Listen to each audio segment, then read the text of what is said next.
Hello, hello, hello. How are we doing, folks? Just getting started here. Following on from the back of Johnny Give's live stream, which was really good. Really good look at the super sleek, super simple, but fantastically useful channel strip in Studio One. It's really great. I pretty much used that right from the start when I first started with Studio One. So I found it particularly useful getting started in Studio One, having come from a lot of years on Cubase. So yeah, it's really good. I don't use it quite so much anymore, but yeah, to start with is a great place to get started in Studio One with EQ and compression. So fantastic. And I'm just waiting for folks to come into the chat now. So if you are here, say hello in the chat. And Bobby Booth is the first to arrive. Hey, Bobby, how you doing, buddy? Good to see you, mate. I kind of only thought about doing this this stream maybe a couple of hours ago because I did a stream with Dave Vignola on Saturday, which is when I would normally do my regular stream. So I had done that one on then. So this is kind of like oh yeah, I didn't do a stream for me, for my channel at the weekend. So this is what this is all about. So Lost Lure is here. Big 100, congratulations, JL, thank you. And Beatrice Gibri is here, and Skip says the streams keep a rolling. Yes, they do.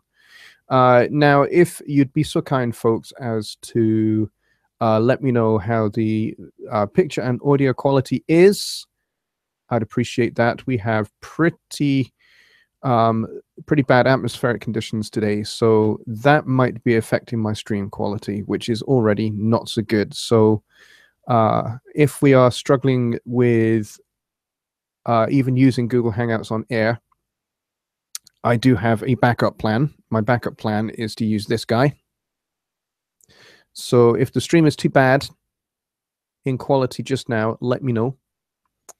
And we can always, we'll stop this stream and we'll switch over to this guy. Because I remember back in June, I did a test stream from my phone to see kind of what kind of quality we'd end up with. And it's really good. The only thing is that I can't show demonstrations in Studio One using this guy. So that would be the only issue. Not bad, says Skip. Good to go. Actually, I'm going to take a look for myself. Okay, yeah, it looks okay at the moment, hopefully. Bobby Booth says, been downloading videos from Learning to Mix. Yes. The Learning to Mix site, if you're not a member of it, I thoroughly recommend going and joining. It's less than $20 now. $20 per month, and it's I mean, that's like what, 63 or something cents a day, I think Dave worked it out to be, which is, I don't know where you drink your where you purchase your favorite coffee from, but I think that might well be less than the cost of a cup per day, I think.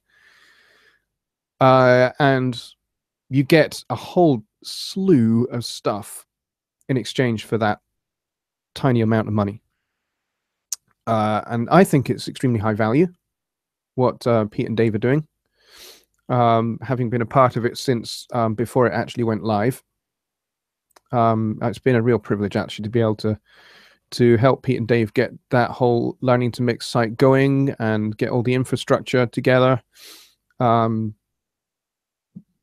Excuse me, a little bit of gas.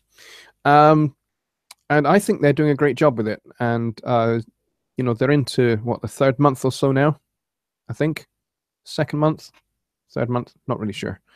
And tonight, I believe that they are doing the live stream for this month's mix with a fantastic artist called Loz Rebone, who is from right here, actually, in the United Kingdom. So he's from just down the road towards the Midlands of England. Sort of the Birmingham area, that kind of area. Bobby says, took me all day yesterday to download David's videos. Yeah, well, if you've got slow speeds, then yeah, if your internet is a little bit patchy or a little bit slow like mine is, then yes, it certainly can do. It looks like the picture quality is struggling a little bit, so I do apologize. If you're finding this unwatchable, let me know, and we'll switch over to the backup plan. But hopefully, it's not going to be too bad. So Johnny was doing a demo on the channel strip, and I first started using that when I first got into Studio One because, well, I didn't really know much about the Pro EQ or the compressor, the kind of two stock things in Studio One. Didn't really know too much about them, and I just I needed to get working fast, so I used the channel strip for a little while until I got to know those guys. And now I pretty much don't use the channel strip, but it is phenomenally useful. It's a great little tool. If you wanted to get things dialed in quick and easy, it's a great little tool.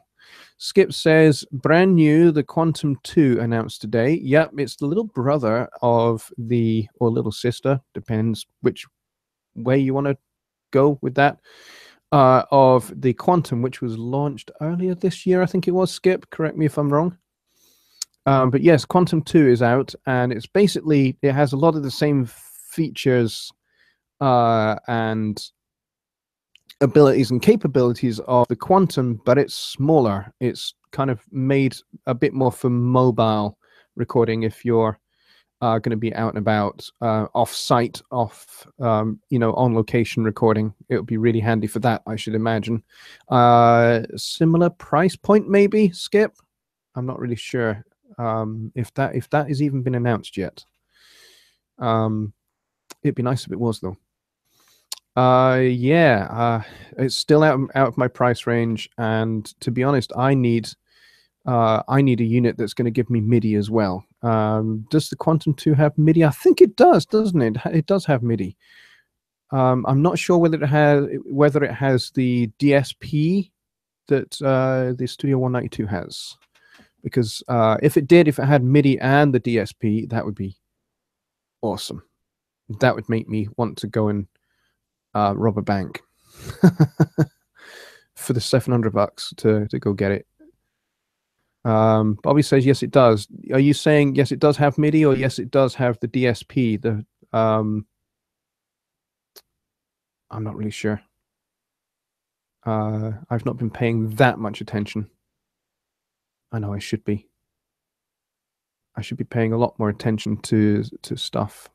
Yes, MIDI. Skip says MIDI yes, DSP yes. Watch out, banks. Yes. Now you see that. Yeah, that's perfect. Yeah, absolutely. I think I can. A unit like that would help me improve my video, the audio quality of my videos immeasurably. Because I have to use a noise suppressor in post when I'm doing my videos to clear out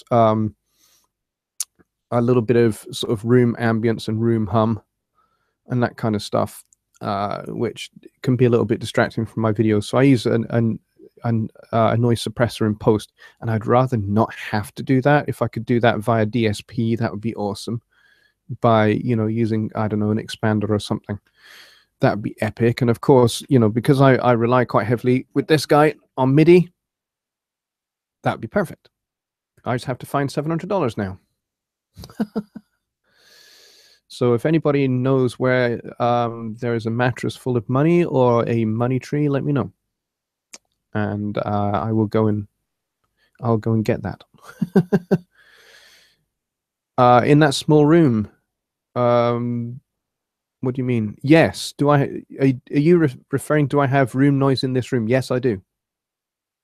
It is treated. You can see I've got acoustic treatment up here, but yeah, I do get little hums and that kind of thing. Because everything is in relatively close proximity, and that's nothing to do with electrical earth hum, that kind of thing, which a power conditioner would deal with. I don't have a power conditioner. I don't really, in the UK, you don't really need one. So I don't have that. But it does mean that things like my CPU fan, you can, that comes through the mic. And the straight out there behind the camera is the window for this room. And so, you have all that kind of noise come through, and it is a double glazed window, but they're ancient windows. So the quality of the double glazing is pretty poor. So yes, so I do have room noise, which I would like to eliminate from my videos if possible. And it sounds to me like the Quantum 2 would be ideal for that kind of thing. All right, so having had a little waffle and a little chat, let's get started with questions that you guys might have on recording, mixing, mastering, recording in a small room like this one, session work, songwriting,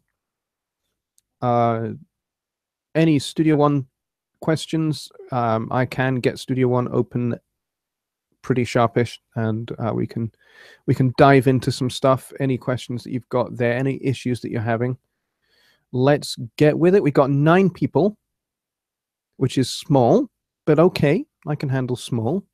I did not announce this in advance particularly. This stream was kind of a little bit of an afterthought. But next Saturday, I am planning to do a live stream at 6 p.m. Central Daylight Time. And I guess at some point, Central Daylight Time is not going to exist until next summer at some point. So I'd appreciate it if somebody let me know when your clocks change, because our clocks have changed. So it'll be a question now. Have they changed? No, they haven't changed yet, but they will be changing. So our clocks will be changing, and I don't know if your clocks change at the same time. Bobby says, need to treat my room, but have to do it the cheap way. Well, you know what? I did mine the cheap way. Okay? You don't have to go and get one of those GIK acoustics room kits, or the London 12 kit from, I forget the company that make that. And you don't have to get, you don't have to spend $300-400 on room treatment. You just don't. You can, if you've got the budget for it, you can, and you know what? You will get better quality room treatment. It's kind of the way it is. The more money you spend on room treatment, generally speaking, not always true, but generally speaking, you're going to get better quality materials that are going to absorb a more broad spectrum of frequencies that may be the issue in your room. Now, Bobby, for you and I, we have low budgets. So, we can't really go down that route of spending, $500-600 on room treatment. So we have to improvise.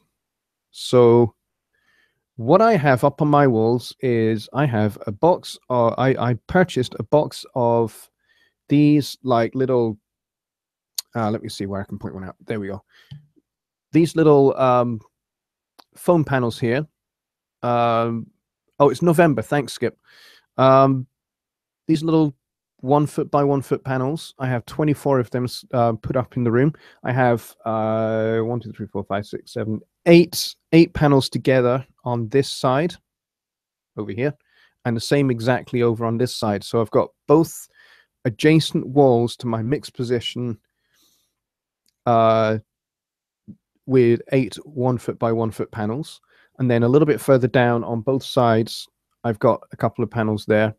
Basically, once I'd got these sides treated, what they call the angle of first reflection treated, then for me the next step was bass trapping, and in the corners behind the screen that you can't see, I have some bass traps in the corners, and they're not hung up, they're just I've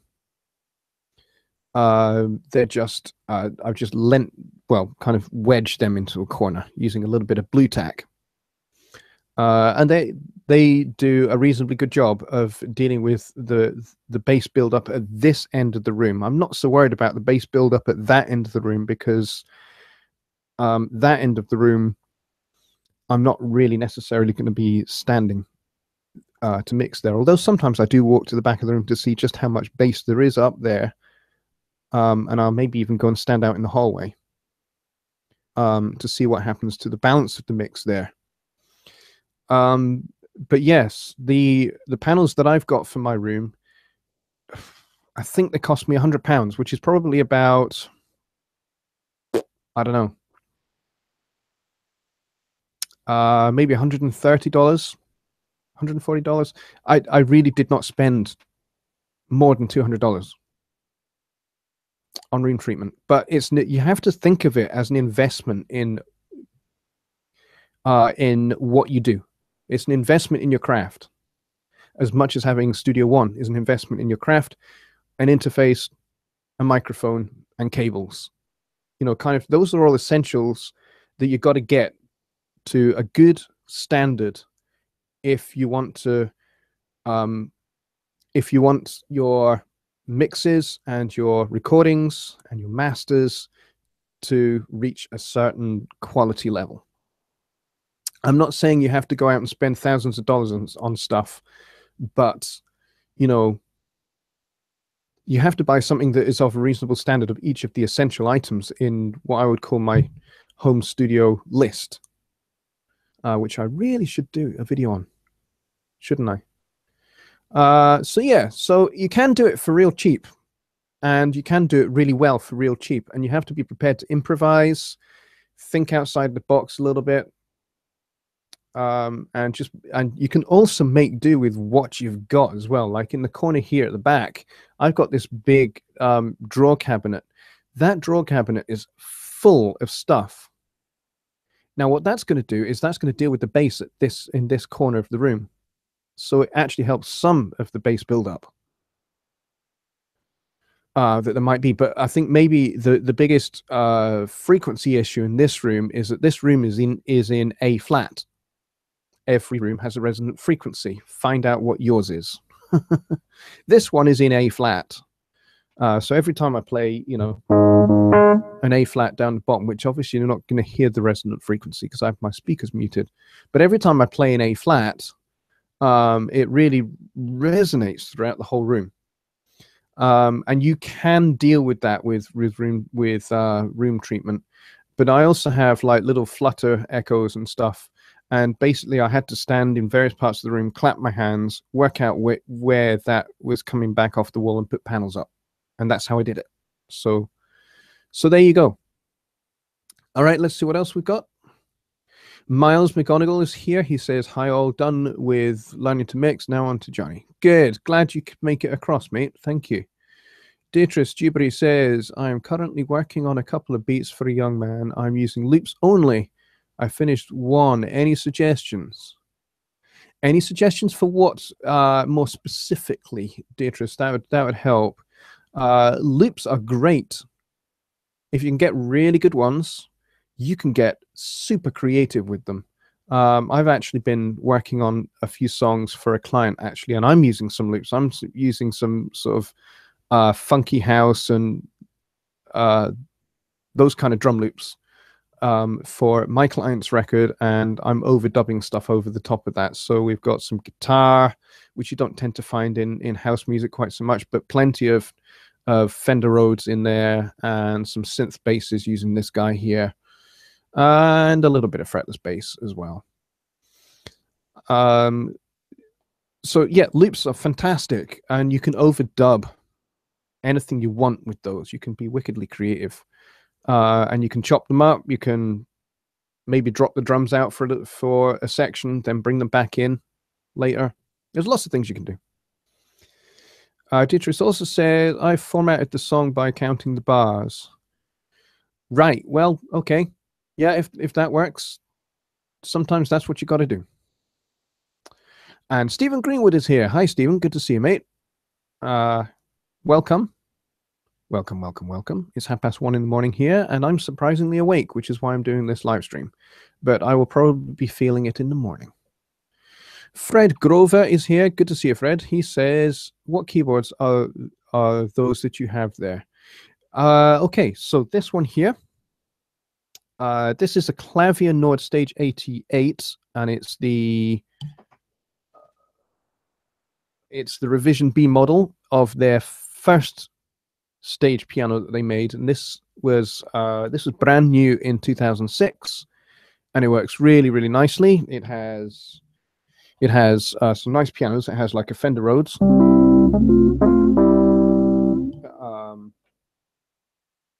but it also has a Steinway Concert Grand as well.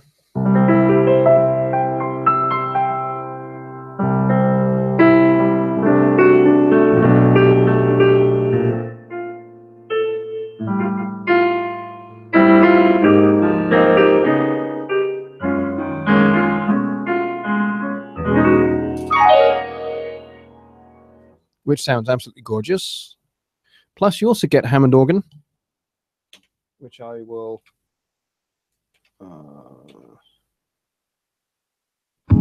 Need to get my phone out of the way. Yeah, the Hammond organ is just lovely as well.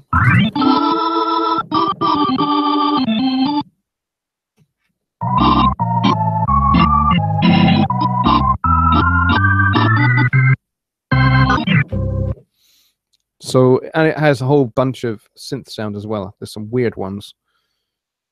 And then there's some very ethereal ones. I'll see if I can find one.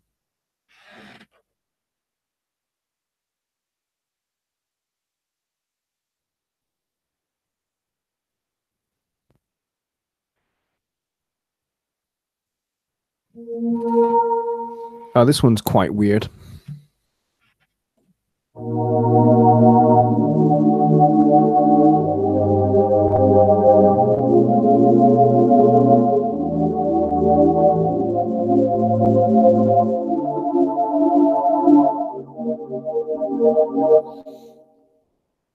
So that's quite nice. Bedoing. I don't know why I said bedoing. So that's that's the Clavier Nord. Very, very versatile. Very, very useful.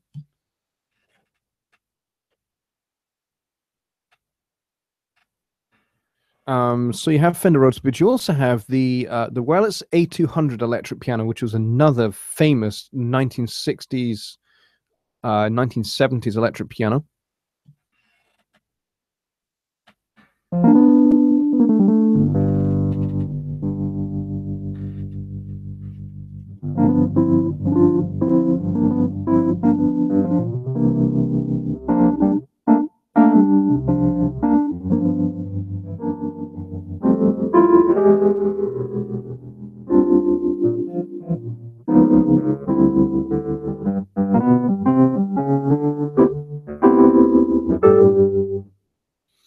That's, you know, that kind of tremolo sound was what was famous for the Wurlitzer electric piano. Okay, so you can get this from any good music store that has keyboards. Fundamentally, you would be able to get one of these here. You can, if you're brave enough, also get them direct from an internet store. Like there's a few in the UK that you might use. Sweetwater, I would imagine, would have them as well in the United States. Sweetwater have everything. This one up the top here, this is the Yamaha QS300. This was brand spanking new in 1993. And it still works. The only thing that doesn't work is the disk drive. That died when this keyboard came flying out of the back of a van onto the roads on the way to a gig.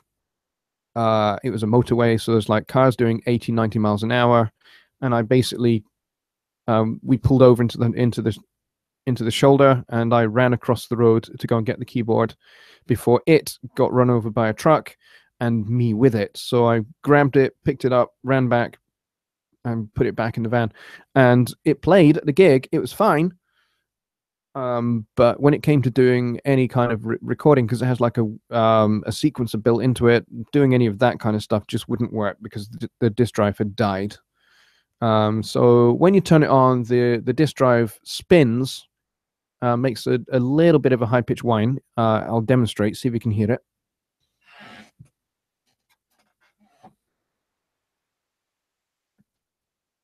You may or may not be able to hear that, but it makes a little bit of a sort of kind of sound. It's about up there.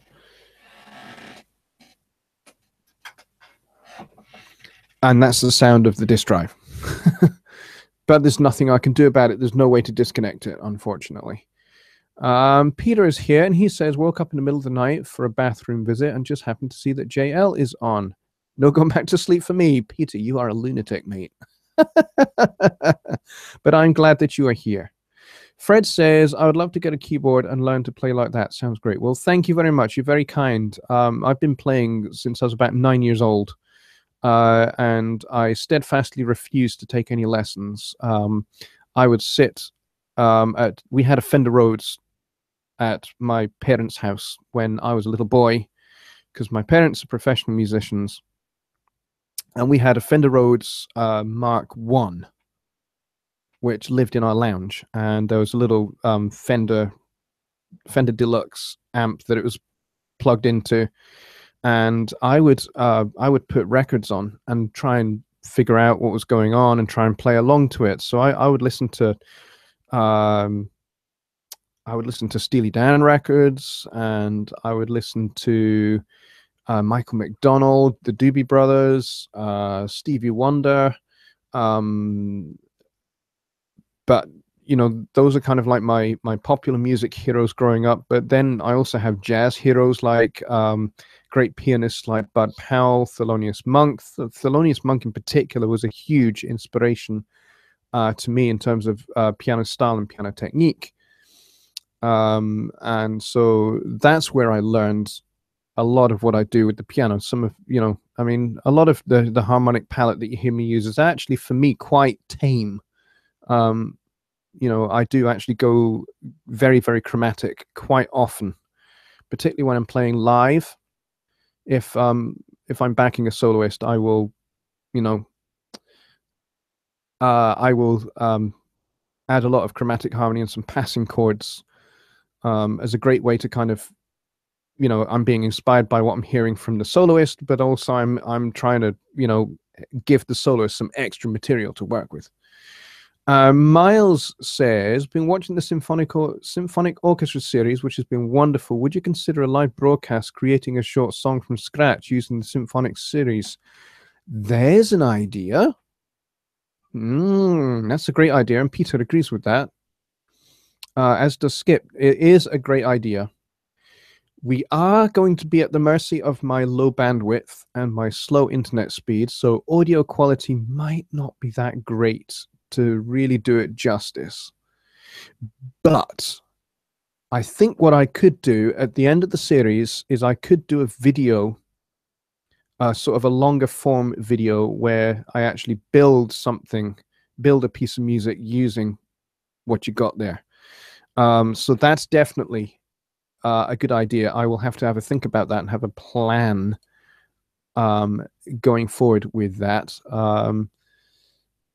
Especially in light of an issue that I've been discussing with Skip, among others. Skip, you know what I'm talking about, referring to a Skype conversation we had about a certain particular issue in Studio One. You know the one I'm talking about. I guess when that is resolved, once we've worked out how that is going to work, then yes, I could probably do something like that. Miles says it's the song process more than the audio quality. Okay, yeah, well, I can certainly do a video on how I go about writing a song, and we could actually, you know, make something happen in a video or in a live stream. That is an idea, actually. That's a really good idea. Fred says you have great talent on a keyboard, and that is a great story. I taught myself how to play guitar that way after my dad taught me 4 chords. Still learning today. Well, you know what? I play a little bit of guitar as well. Skip says the devs are already working on it. Oh, good. Well, yeah. They need to light a fire under that one. I love the dev guys very, very much. So, Skip, could you pass that along for me, please? I think they do. The dev team in Hamburg do a fantastic job, because we all have our feature requests. You know, if you go and visit that feature request forum, there are thousands of them, and some of them are really, really good. And the development team, they read. I would imagine. I don't know, but I imagine this is their process. They read all of those feature requests and they look at the best ones, and the ones that are probably most workable, most doable, and they maybe start with those, the ones that are most doable, and they get those into the next version of Studio One. They're really, really clever guys. I mean, they, I can remember a few versions back, several versions back actually, when there was a particular issue in Studio One, and I was just like, I have no idea how they're going to fix that. I just I can't think of a way around it. I don't know how they're going to fix that. And then the next version, the next maintenance update, it was fixed. They're geniuses, those guys, and they work phenomenally hard, taking on board all of our requests of what we would like to see in the door that they create. And I'm pretty sure that we stretch their talents and their skills to the max. So they deserve all of our adulation and applause because they do a terrific job. So I lost my train of thought there. Fred says, would love to hear some of your guitar music. Well, I'm not that great a guitar player. I play a little bit, but I don't really play regular chords like everybody else plays, like a regular, there's G, there's C, there's D, there's, I don't really play those. I kind of, I play weird chords. If you listen to the music of Alan Holdsworth and his harmonic palette, I can't solo like he could, because he was one of the people that we lost this year, along with Tom Petty, who died yesterday, and Walter Becker, who died at the start of September. So we lost a lot of musical legends. But yes, Alan Holdsworth, in terms of my guitar playing, quite inspired by his approach to harmony.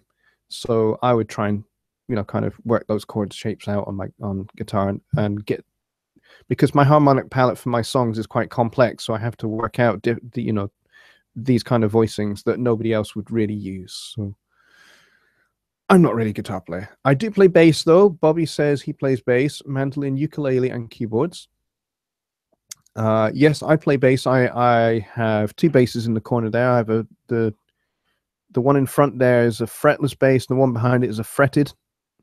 And in another part of the house, I have an upright bass as well. I can't have the bass in here though because this room is too damp. Well, it's too moist. It's not damp. It's a little bit too moist in this room, and a little bit too warm, so it's not good for the wood, and it's not good for the strings for the bass to be in here. So it's in the corner in our bedroom. So that cream-colored Fender is too much. Oh, you mean you saw my studio tour, and the bass? Is that what you're talking about, Beatrice? Yes, if you've not seen my studio tour, go take a look at it, and I talk a little bit more in detail about all of my gear that I've got in here. Miles says, I sat in front of the record player with a chord finder and learned guitar. That's the way to do it, man. Seriously. Because you train at the same time as you're training your fingers to go in the right places on the fingerboard or at the piano, you're actually training your ears to recognize chord changes and to recognize a key center, to recognize the specific voicings of a chord, the ingredients to each of the chords that you're hearing and how they work together. So you're training your ears at the same time. It's a great way to learn. People say that you either have perfect pitch or you don't. You're either blessed with it as a kind of spiritual gift, or you don't have it and you never will. That's not true. You can learn perfect pitch. You can train yourself to acquire it. Yes, you can be blessed with it as a gift, whereby it's just something that is instinctive, natural, and intuitive to you. We all have those kind of gifts. Everybody has those kind of gifts. My wife has an amazing gift for being able to make wonderful cakes and those kind of things without referring to. She just sits and she makes it. She refers to no instructions, no recipes, no nothing. She just instinctively knows exactly what she needs and how much of each. She's a genius, a proper genius. And she also has, she's a midwife by trade. She's a community midwife by trade, and she has incredible instincts. You know, where she's had no scientific or physical evidence in front of her to say that there's something wrong with a patient, but she has just instinctively known that there is something wrong with that patient, and she gets them sent up to the hospital, and that ends up saving their life. That's happened a few times. So we all have those kind of gifts. Mine is perfect pitch. Yours might be something else. But you can train yourself to have perfect pitch. So there we go. I'm not going to labor that point too much. You have a mandolin, but not too good at playing it yet. Yeah. My dad, I have two dads. I'm a very lucky guy. I have a dad that plays a lot of stringed instruments, guitars, mandolins, bass, lute, ukulele. He plays all of those. He plays a lot of instruments. He's a phenomenal guitar player. Absolutely extraordinary guitar player. And my other dad, he's one of those guys that plays 40 instruments to genius level, but he's mainly a woodwind specialist. And if you have my EP belonging to tomorrow, the saxophone solos, that's my sax playing dad on there. So there you go. Fred says he plays slide and still learning, but always learn new things on guitar. Practice. Yes, and building up the calluses. Exactly. Bobby says, I got one bass that I won't play due to it's signed by the lead singer, and back then the bass player of the Black Veil Brides. Oh, right. Yeah. Well, I can totally understand that. See, what I would do is I would maybe have hung the bass up on the wall, but taken the strings off and used the strings. Okay. Peter says, my gift is throwing small objects very far, like tennis balls. That's a very cool thing to do. Excuse me, I have an itchy ear. For a period of my life, I was pursuing a career as a professional sportsman, to end up playing cricket for my country, which is what I wanted to do. But unfortunately, I had a horrific injury to my hamstrings. I actually tore both sets of hamstrings, and that pretty much ended my career. I played club cricket in local clubs for about 20 years, 25 years, until again my knees forced me into retirement about 5 years ago. So I don't play any sports anymore because I'm not allowed to. Sadly, I'm not even allowed to run, which is a real shame. But yes, your gift is throwing small objects very far. Yeah, I used to throw cricket balls pretty far. I'm rubbish at tennis, though. So we got 15 people here, and it is 10 to 2 in the morning here in Scotland, and it's a little bit cold, which is why I'm wearing a fleece, my nice hemp jumper, and I'm wearing a t-shirt under here as well. Fred is talking about his dad, bless his soul, and his mum, who played keyboard. Miss them both. All the fun we have playing music together, and now looking for new people to jam with and get backing into it and learning Studio One 3. Well, you know what? Being in the Studio One community, you're in the right place. And actually, the Studio One sessions group that my good buddy Keith Baker runs, he does a great job there looking after that group. That's a great place if you want to go and meet some other musicians and maybe even get to collaborate. I know that some folks in that group have collaborated on making some recordings. So there's a place where you could go post on there and say, hey, I'm looking for people to make some music with, and see what you can do. This is the thing about the internet. The internet is extraordinary because, I do session work in this room, and I work with clients all over the world. I work, you know, I'm currently working with a songwriter in Australia. I'm working with another multi-instrumental artist in Israel. I'm working with a guy in Sweden. I'm working with a guy in New York City.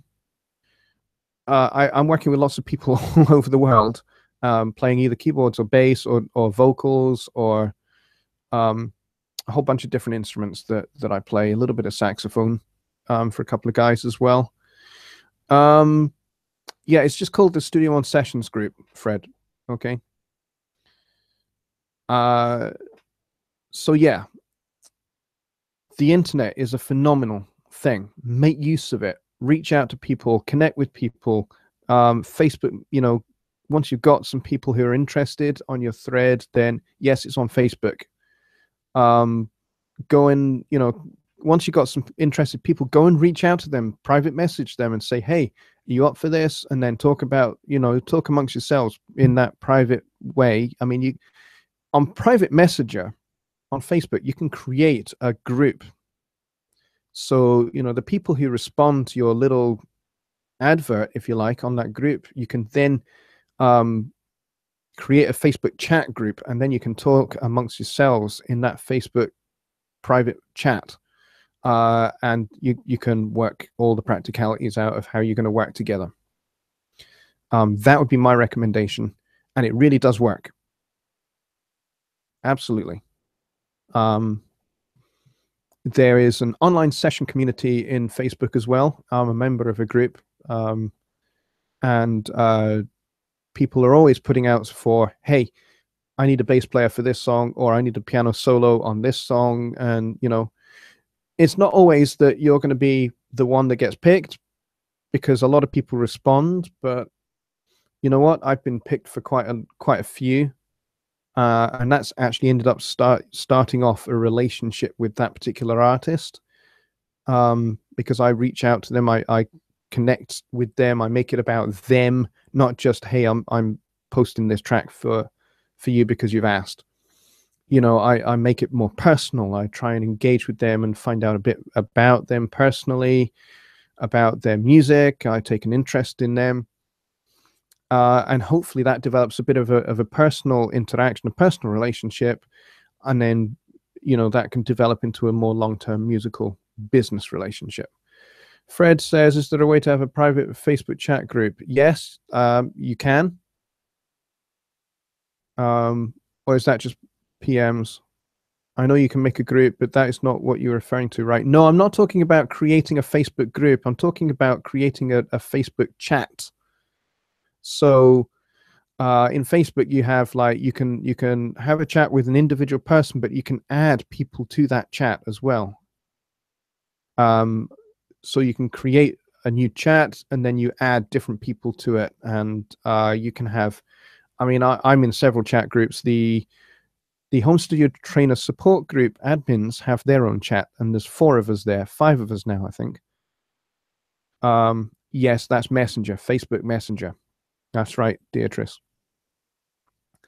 Plus, I also administrate and moderate a whole bunch of other Facebook groups, and, you know, it's usually in a team of moderators, and we have a Facebook chat where we all, you know, we'll raise things if there's an issue with somebody or something, or a particular post or a thread, and we'll come to a consensus agreement what we do with that.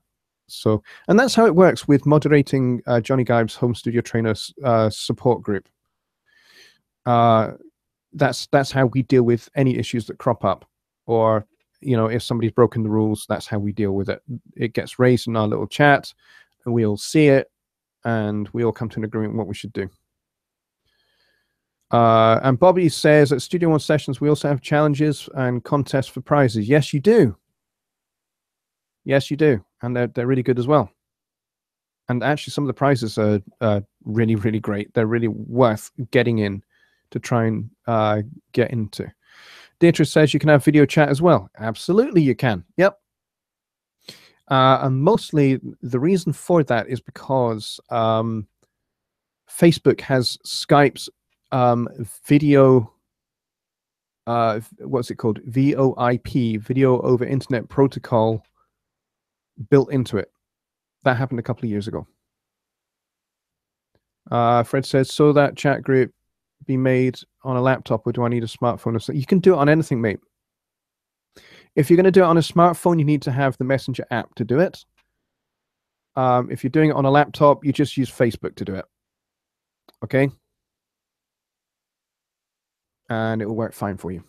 So we've got 14 people here. Anybody got any other questions about recording, mixing, mastering, songwriting, Studio One, music theory, harmony, chord changes, improvisation, any of those kind of subjects? I'm happy to talk about those for another few minutes. I've been going for 45 minutes. I'll go for a few more minutes. It's coming up on 2 o'clock in the morning, so I'm not going to stay on too terribly long. Otherwise, I'm not going to wake up and get my kids to school on time. So we'll go for a few more minutes and see what questions we have. Good. Okay, Fred. Excellent. You're going to do some research. Good. Hope that works out for you. Anybody else got any questions? Anybody else got any questions? I didn't mean to sing that. It just came out. Are you going to do some more songwriter sessions? Yes, me and Johnny are doing Songwriting Wednesdays tomorrow night on his YouTube channel at his regular broadcast time. And Bobby says, Fred, I've won one time and been in the top 10 several times. And that's terrific, Bobby. That really is terrific that you've been in the top 10 a bunch of times and you've actually won as well. I remember that mix that you did when you won, and it was a really, really good mix. You really knocked it out of the park. I was really impressed. Peter says, when floating around on YouTube, I came across a few vids of a guy using reamp boxes to send their mix out and put it through guitar stomp boxes. Have you done it? No, I haven't. I know that Brandon Allshouse, I think his name is, his last name, in the Persona Studio One group, he's been doing that with some vocals recently. Reamping's not something I really do. However, I wouldn't be above doing it, to be honest. Yeah, it's a great technique, very useful. And you can get some really, really creative and unusual sounds. Like you could run, I don't know, you could run a vocal track through a phaser, through distortion, whatever you want. Whatever you want. Yeah, Brandon does it, yes. Yeah, he's been talking about that recently. He's had a Facebook thread on that subject. You want to learn about songwriting? I do some co-writing with your brother, but he's a lyricist, and I just try to put guitar to his lyrics. Yeah. Well, yeah, Johnny and I talk about a lot about songwriting on the Songwriting Wednesdays. We go into quite a lot of detail on both the lyrics, the melody, and the harmony, and the arranging front as well. Arranging is just as important. Arranging and instrumentation is just as important as the lyric and the melody. So get all of those things right, and you've got yourself a great song that, you know, will mix itself practically, which is what you want. You want a song that is so good that you perform it brilliantly because the song is so good. And then because you've captured a brilliant performance, it mixes itself almost. Is there a free, Deirdre says, is there a free plugin like Auto-Tune? In Studio One, you get Melodyne 4 Essentials, which is built in, integrated into Studio One via something called ARA. So what you do to get access to that is you record your vocal track, then you click on the event, you right-click, a drop-down menu appears, and you choose Edit with Melodyne. And then the Melodyne GUI will appear within Studio One, and you can edit the pitch, you can correct the pitch, and you can change some of the timing and tidy up that vocal track. And then you can come out of that back into the main edit view in Studio One, And then in the inspector for that event, you can just hit the render button and it will print that to the track. And that's how it works. But as for something that kind of corrects in real time, like Auto-Tune does, there are some out there. How well they would work with Studio One is a bit of a different question. You will find that some of those are probably quite CPU intensive because they are real-time processing your audio, whereas Melodyne does not process in real time. Let's see what else we got.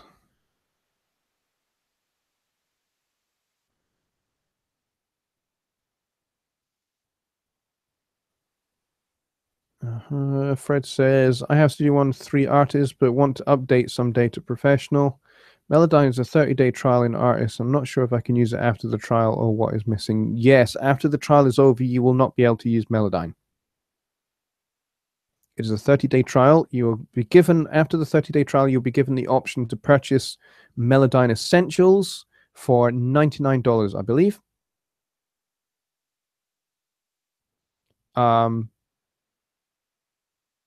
Have I done a video on Melodyne? I haven't actually. That's a good point, Beatrice. I have not done a video on Melodyne. I maybe should. Because it's actually very, very easy to use, and the integration with Studio One is really good. So yes, I will add that to my list, Beatrice. Thank you. So I hope that answers your question as well, Fred. So we've still got 14 people in here. Wow, I'm really impressed.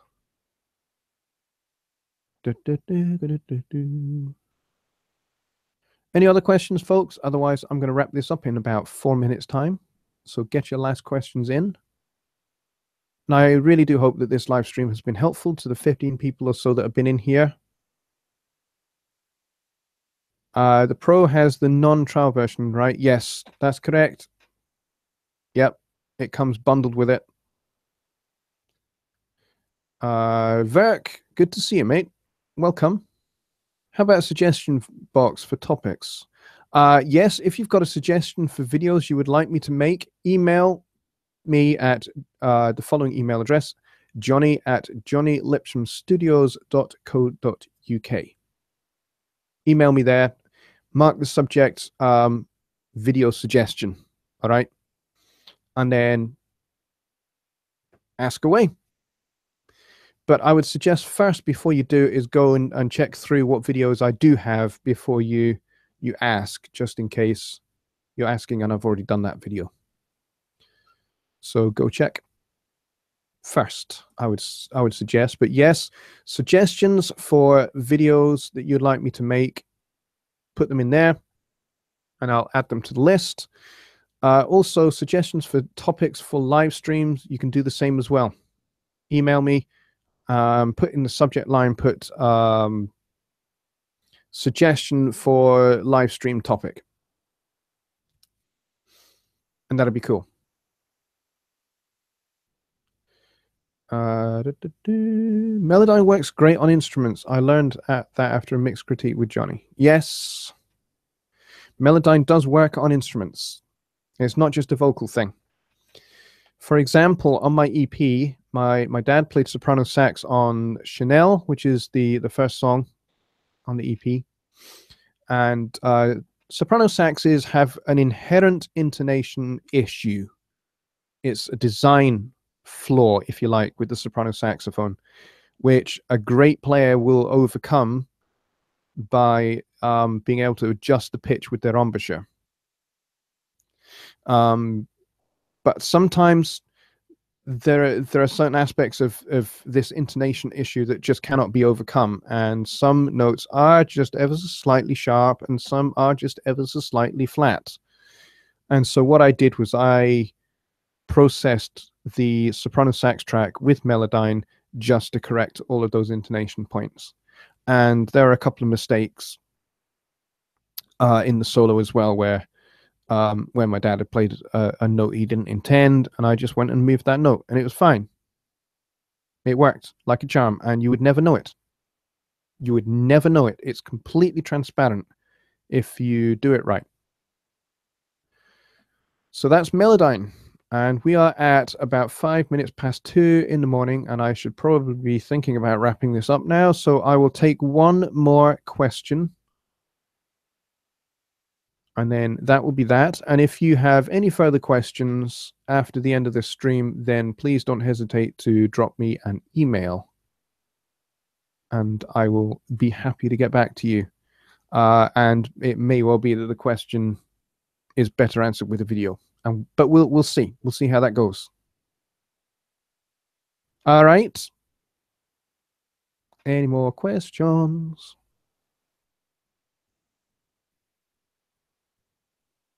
And yes, by the way, I called this the 100th YouTube video edition. The reason why I called it that was because episode 5 of my Persona Symphonic Orchestra series was my 100th video I have made for this YouTube channel. And I now have nearly 700 subscribers to the channel, which is very cool. Since I started doing the Studio One 3.5 series, when 3.5.0 was launched, I started doing that series. I have added something in the region of 220 subscribers, which is amazing. So there you go. And I really do appreciate all the work that I have of certain individuals that work on my behalf in the background to help make these live streams really, really work well. One of those is my very, very good friend. He's a legend, and his name is Skip Jones. He's fantastic. He does a lot of work behind the scenes to make sure that people know about these streams, because he knows that I'm forgetful and will quite often forget to advertise my stream. So Skip fills in the gaps for me, which is terrific. And he posts a lot of my videos over at the Personas forum, the new community university section of the forum. If you've not checked it out, go check it out. Go check it out tonight. Go and have a look. There's a whole bunch of videos there.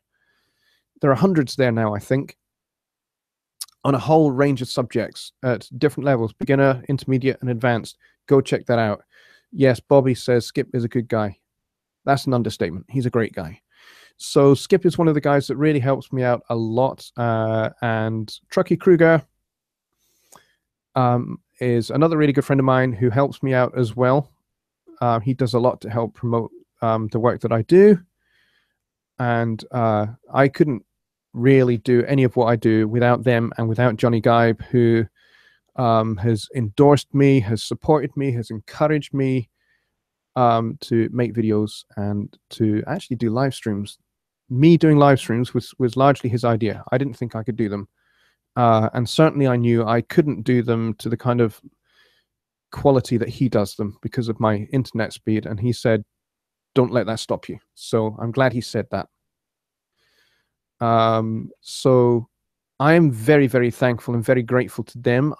I must also make mention of my good friend Dave Vignola over at homerecordingmadeeasy.com for giving me the opportunity to make MIDI drums Made Easy Volume 1 and 2. And he's been very kind enough to allow me to sell those videos through his Made Easy product line, which is fantastic. MIDI drums Made Easy Volume 1 sold very, very well. MIDI drums Made Easy Volume 2 has not done quite so well, so it'd be really nice if I could pick up some more sales. So if you know folks that are wanting to get into programming drums, who don't want to spend the money on something like Superior Drummer or Easy Drummer or any one of those, but wants to learn how to program their own drums, then spread the word about those videos, those 2 videos, and hopefully they will help people out. So there we have it. I think I'm going to call it a night there. Bobby is doing a great job right there on my chat, promoting my MIDI drums videos. Thanks very, very much. Fred says, I've got a few of David's courses to work through. Yes, David's courses are outstanding, folks. Really do go and go into his website, homerecordingmadeeasy.com, and go and check out all of his Made Easy products. And the prices are actually really low at the moment, so go and get them before he decides to hike the prices, which I'm sure he may well be doing at the end of the year, I would imagine. I mean, certainly some of my prices are going to have to go up a little bit, so that I can stay just a fraction ahead of inflation. So there we go. I think we'll call it a night there. So thank you very much to those people that helped me do what I do. And a very big thank you to the 15 or so of you that have been here in this stream tonight. And I will see you all next time. So hopefully I'll be doing a stream maybe on Saturday. Okay, so this was a little bit of a bonus midweek one. So yes, a Saturday, hopefully. That's my intention. And if I have to reschedule that, I'll let you know. All right, so until then, bye for now.